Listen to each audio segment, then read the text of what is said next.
원내대표 국회에 시작하겠습니다. 지난 2012년에 국회 선진화법이 통과된 이후 국회의장이 예산안을 독단적으로 교섭단체하고 합의 없이 일방적으로 본회의에 상정한 경우는 없었습니다. 문희상 의장은 교섭단체와 합의 없이 예산안을 본회의에 무단 상정했고, 그에 이어서 교섭단체 합의 없이 안건 순서조차도 멋대로 변경해서 의장의 중립적 의사 진행 의무를 저버렸습니다.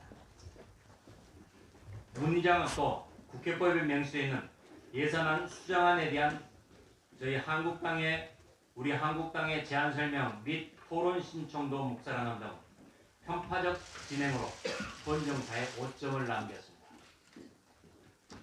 문희상 의장은 예산안 날치기로 민주당과 2, 3, 4중대의 세금 도둑 질을 협조했고, 그럼에도 불구하고 자유한국당에게 정중한 사과를 하지 않고 있습니다. 문희상 의장은 이 같은 일방적이고 편파적인 의사진행 앞으로 결코 하지 않겠다고 재발 방지 약속을 해야만 합니다. 문희상 의장이 사과와 재발 방지 약속을 하지 않는다면 우리 한국당은 국회의장 사퇴 촉구 결의안을 제출할 것입니다. 왜 문희상 국회의장이 512조 원의 국가 예산을 이렇게 날치기 처리했는지 이유가 명확해졌습니다.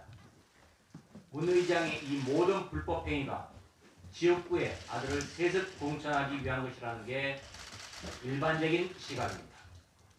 그의 아들이 어제 총선 출마의 뜻을 언론에 노골적으로 밝혔습니다. 국민 혈세를 예산안 날치기로 멋대로 유린하더니 이제는 의장이 선거법과 공수처법마저 날치기 처리하려고 하는 건 아닌지 의심이 됩니다. 입법부의 수장으로 중립의 의무를 지켜야 할 국회의장이 자신 아들의 출세를 위해서 민주당 선봉대 역할을 한다는 것이 역사에 어떻게 남을지 국회 성원으로서 참으로 부끄럽습니다. 문희상 국회의장은 민주당의 충실한 입법 청부업자 노릇이나 하려면 당장 국회의장직을 사퇴하고 민주당으로 복당해서 세습 정치에 올인하시기 바랍니다.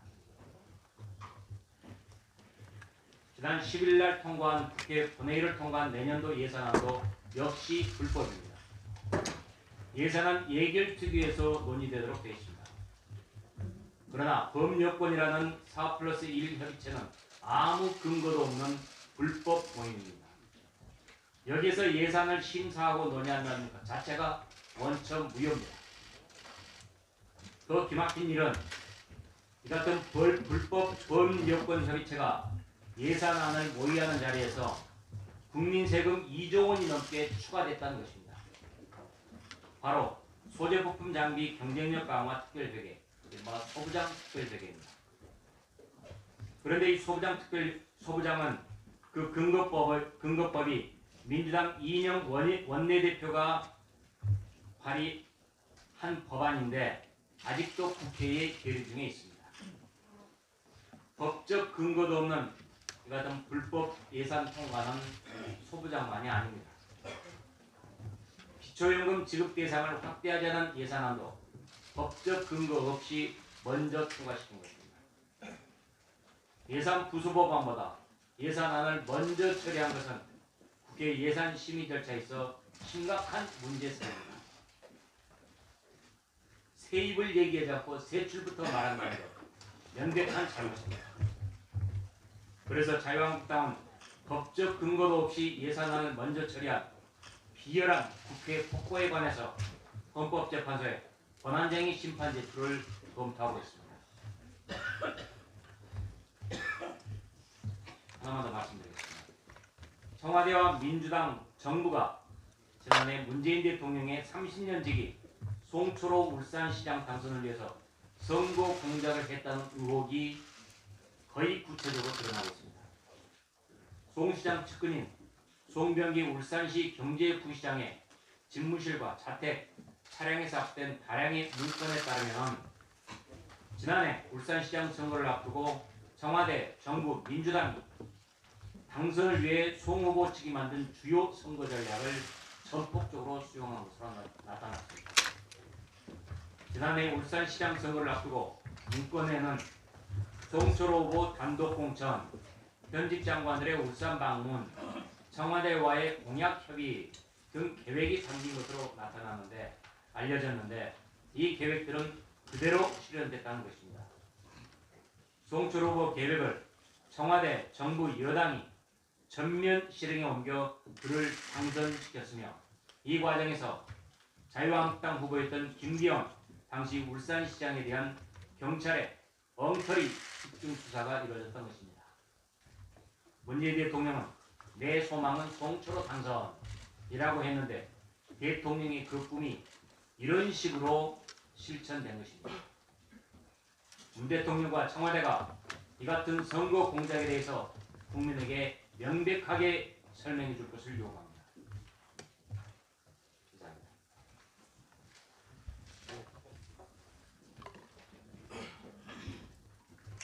예, 어제 자유한국당 소속 국회의원 전원 명의로 헌법 제65조 및 국회법 제130조에 의거해서 홍남기 장관의 탄핵 소추안을 발의했습니다. 국회법 130조에 따르면 의장은 발의된 후 처음 개의하는 본회의에 보고하여야 하고 본회의 의결로 후사에 조사하게 하거나 보고된 때로부터 24시간 이후 72시간 이내에 무기명 투표로 표결하여야 합니다. 오늘 민주당의 요구대로 본회의가 열린다면 문희상 의장은 국회법에 따라 홍 장관의 탄핵 소추안을 반드시 보고하여야 하고 늦어도 17일 전에는 해당 건을 표결하여야 합니다. 탄핵소추안과는 별개로 해당 위법 행위에 대해서 직권남용 혐의로 홍 장관과 문희상 국회의장을 어제 대검찰청에 고발 조치했습니다. 만약 탄핵소추안 처리 과정에서도 위법 행위가 발견된다면 따로 법적인 조치를 취할 것입니다. 청와대의 하명으로 국회가 그야말로 능욕을 당하고 있습니다.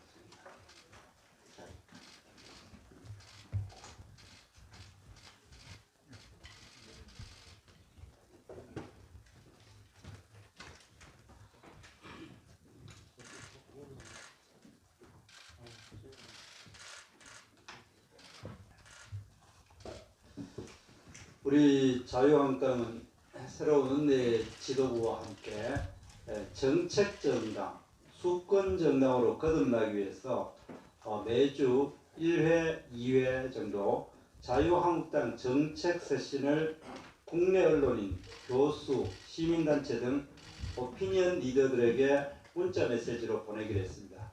정책 세신의 주요 내용은 우리 당의 주요한 정책, 법안, 그리고 여의도 연구소에서 발행하는 여의도 리포트 등을 요약해서 한결하고 알기 쉽게 자유한국당의 정책적인 내용을 국민들과 함께 하고자 합니다. 많은 관심을 부탁드립니다.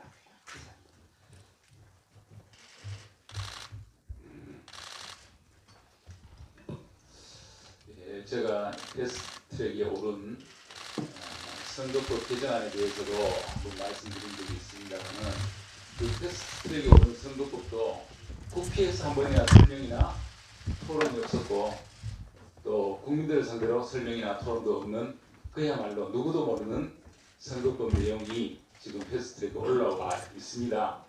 그런데 지금 그 패스트트랙에 오른 선거법과는 또 다른 내용의 선거법이 정말 누구도 모른 채 진행이 되고 있습니다. 패스트트랙은 지역구가 225명인데 지금 이제 240명인지 250명인지 또 연동률을 몇 프로로 하는 건지 그리고 최소 의석을 받을 수 있는 그 이 득표율이 3%인지 5%인지 제1야당을 도외시한 채 자기네들끼리 모여서 이 중요한 선거법을 참 이렇게 논의하고 있다는 게 정말 민주국가에서 있을 수 없는 이런 일들이 벌어지고 있습니다. 정말 이 세계의 후순거리입니다. 이 국가의 근간을 이루는 이 중요한 법을 자기네들끼리 모여서 240석을 할지 50석을 할지 어떤 내용을 할지 해서 이제 바로 상정하겠다는 겁니다. 우리 국회의원 상대로 아무런 설명이나 토론도 없이 또 국민을 상대로 아무런 설명이나 토론도 없이 이게 정말 이 의회 민주국가에서 있을 수 있는 일입니까? 정말 뭐 이 답답한 걸 떠나서 뭐 이 말이 나오지 않습니다. 독재 국가가 아니면 이런 일이 있을 수 없지 않겠습니까? 우리 국민 여러분께서 정말 이 반드시 국민적 합의가 있어야 되는 이 국회의원 선거법, 이것을 몇몇 이 여야가 모여서 자기네들이 마음대로 주물러서 바로 적당한 날을 기습적으로 선택해서 상정한 다음에 처리하겠다. 정말로 말이 나오지 않는 그런 내용입니다. 국민들께서 민주국가에서 있을 수 없는 일이 지금 우리나라에서 벌어지고 있다는 것을 분명히 좀 알아주시기를 부탁을 드립니다. 이상입니다.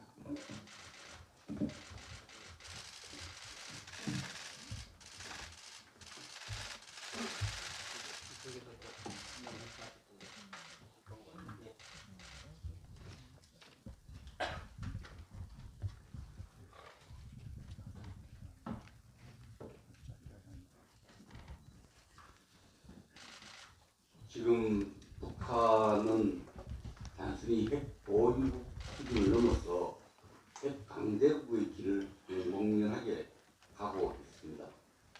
이러한 상황에서 국방부에 요구합니다. 북한이 새로운 엔진 실험을 했다는데 그 내용을 분석하고 결과를 국민에게 알려줘야 되는데 분석 중이란 말하고 밝히지 않고 있습니다. 당장 북한의 여러 가지 새로운 핵활동, 미사일 개발 활동, 최근의 실험 내용에 대해서 국민에게 소상히 밝히고 어떻게 하겠다는 것을 밝혀야 된다고 생각합니다.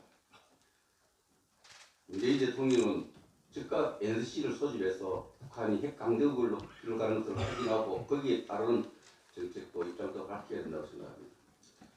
둘째, 유엔 안보리가 북한 핵 관련 안보리 회의가 2년 만에 열렸습니다.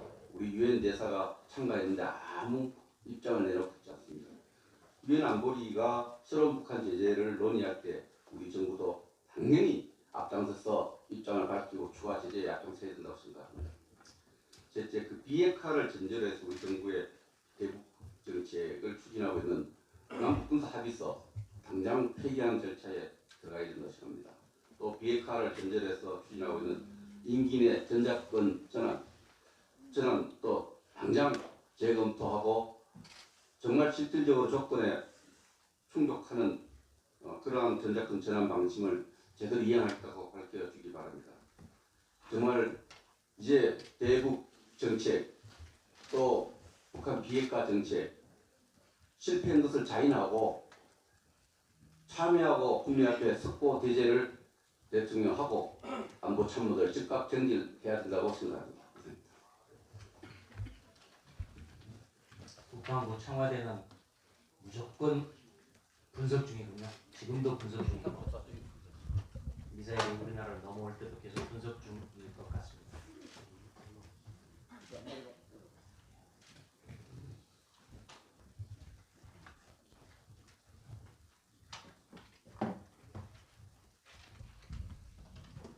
이미 국민들께 충분히 우리가 이번에 패스트트랙에 태운 선거법, 공수처법 그 문제에 대해서는 이미 많이 말씀드렸습니다. 그렇지만 아직도 국민들은 저거 뭐 우리 정치권에 자기 밥그릇 싸움 아니냐 이런 또 오해를 하는 분들도 있는 것 같습니다. 네, 다시 한번 심각한 문제 제기를 하겠습니다. 예, 선거법 그리고 공수처법 지금 문재인 정부가 촛불혁명으로 들어섰다고 하면서 대한민국을 나라다운 나라를 만들겠다고 하면서 국민들에게 주권을 돌려드리겠다고 하면서 탄생한 정부가 벌이는 더구나 지금 좌파 4개 비교섭된 채도 아닌 이런 이상한 정치 야합 세력과 하나 더하기 4개 세력이 형성이 돼서 지금 야합 강행 처리를 지금 도모하고 있습니다. 다시 한번 돌아보겠습니다. 선거법 이번에 연동형 비례대표제라는 거 굉장히 어렵게 그럴듯하게 포장하지만 결론은 뭡니까? 결국은 비례대표들을 늘리겠다는 거 하는 겁니다. 비례대표가 뭡니까? 국민들이 직접 뽑는, 직접 사람을 보고 뽑는 선거가 아니고 정당이 추천한 사람을 다수 의석을 그동안엔 차지한 정당이 많이 갔는데 그게 아니라 단순 득표율만 갖고서 이젠 비례대표 수를 더 늘려주겠다는 겁니다. 국민들은 깜깜이 선거를 하겠다는 겁니다. 국민들의 직접 선거권을 뺏어가서 이상한 정당이 이상한 사람을 줄 세워서 그 사람들한테 국민들에게 소중한 의석을 주겠다는 겁니다. 그 이상한 정당에 이상한 국회의원들이 대한민국에 어떤 의해를 가할지 어떤 이상한 행동을 할지 능히 짐작이 갑니다.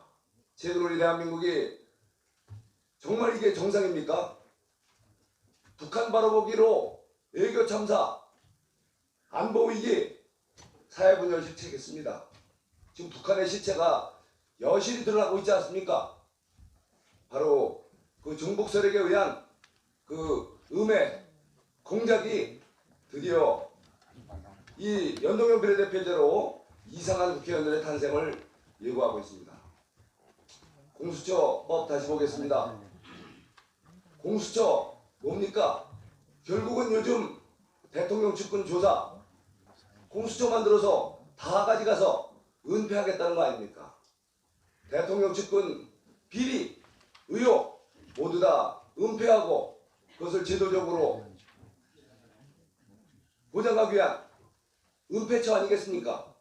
거기다가 또 야당이나 자기들이 마음에 안 드는 사람에게는 공포처로 그야말로 근거 없는 근거를 대면서 강제 수사, 강제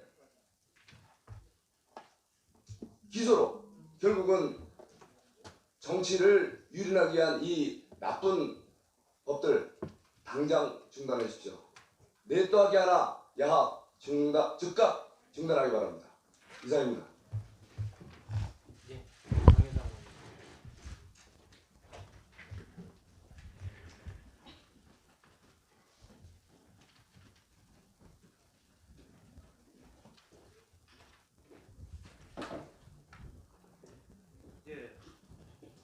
네, 오늘 부대표 강효상 의원입니다. 지난 10일 전년 대비 9.1% 증액된 512조 2,504억 원의 거대 슈퍼 예산이 집권 여당에 의해 날치기로 통과됐습니다. 그러나 자유한국당의 지지 기반인 대구의 국비 예산은 고작 1.9% 증가에 그쳤습니다. 전국 17개 광역시도 중 꼴찌를 기록했습니다. 이미 오늘 경제지에 일면 기사도 났습니다만 본의원실에서 전국 광역 자치단체별 국비 예산의 전년 대비 증가폭을 전수조사한 결과 6개 광역시 중 울산이 28.2% 증가로 최고를 기록했습니다. 이 울산은 지금 송철호 시장의 부정선거 논란이 불거진 곳입니다. 인천이 20.1, 광주 14.8, 부산이 12.9% 등입니다. 6개 광역시 중 내년 정부 예산 증가폭 9.1%에 못 미친 곳은 대구뿐입니다. 내년도 예산안은 집권 여당과 바른미래당, 평화당, 대한신당, 정의당 등 범여권의 기회주의적 1, 2, 3, 4 중대들이 밀실에서 졸속으로 세금을 나눠먹은 결과물입니다. 불법적으로 이합집산한 이 4+1+ 문희상 협의체는 대구를 노골적으로 무시한 반면 문재인 정권의 지지적 핵심 기반인 광주와 교두보 확보가 필요한 TK에는 총선용 선심성 예산을 몰아줬습니다. 그것도 모자라 호남 의석수를 지키기 위해 선거구 획정 기준까지 제멋대로 바꾼 선거법 개혁을 획책하고 있습니다. 한국 정치 역사상 최악의 추태가 벌어지고 있는 것입니다. 이들은 자유한국당에는 예산 변동 내역을 알려주는 것조차 거부하고 국회의장까지 가담해 예산안을 도둑질하는 만행을 저질렀습니다. 앞서 다가오는 총선에서 문재인 정권을 심판해야 할 이유가 산처럼 쌓여가고 있습니다. 제1야당인 자유한국당은 온 국민들과 함께 이번 예산안 도둑질을 비롯해 문재인 정권이 저지른 의회 폭거와 경제 실정에 대해 총체적 책임을 물을 것입니다. 이상입니다. 네, 지난주 일요일에 동창리 발사장에서 이상한 시험이 있었습니다. 그것은 북한이 동창리 발사장이 ICBM을 발사하는 곳인데 엔진 시험을 한 것으로 알고 있습니다. 그런데 이 엔진 시험에 쓰인 연료가 워낙 동창리에서는 액체 연료를 쓰고 있으나 아직까지 이것이 액체 연료를 그대로 썼는지 아니면 고체 연료로 변환을 해서 썼는지는 아직까지 분석이 나오지 않고 있습니다. 만약에 액체 연료에서 고체 연료로 변환을 했다 그러면 상당히 위협적인 그런 요인이라 볼 수 있는데 그 이유는 액체 연료를 주입하는 데 시간이 걸리지만 고체 연료는 항상 고체를 담아놓기 때문에 수시로 미사일을 발사해서 우리가 알아볼 수 있는 시간이 없기 때문에 굉장히 위협적인 요인이다 하는 것을 저희가 볼 수 있고요. 그 다음에 이제 두 번째는 그 유엔 안보리의 이 부분에 대해서 제기를 했더니 북한에서 아주 굉장히 위협적인 발언을 서슴지 않고 있습니다. 그럼에도 불구하고 지금 우리나라의 현실은 어떠냐? 이 미사일이 발사하면 제일 먼저 위협을 가하는 것이 피해자가 우리 대한민국입니다. 그럼에도 불구하고 청와대 NSC 한번 개최하지 않고 있습니다. 따라서 이 청와대는 즉각 NSC 회의를 개최하고 이제 청와대는 더 이상 평화쇼 이제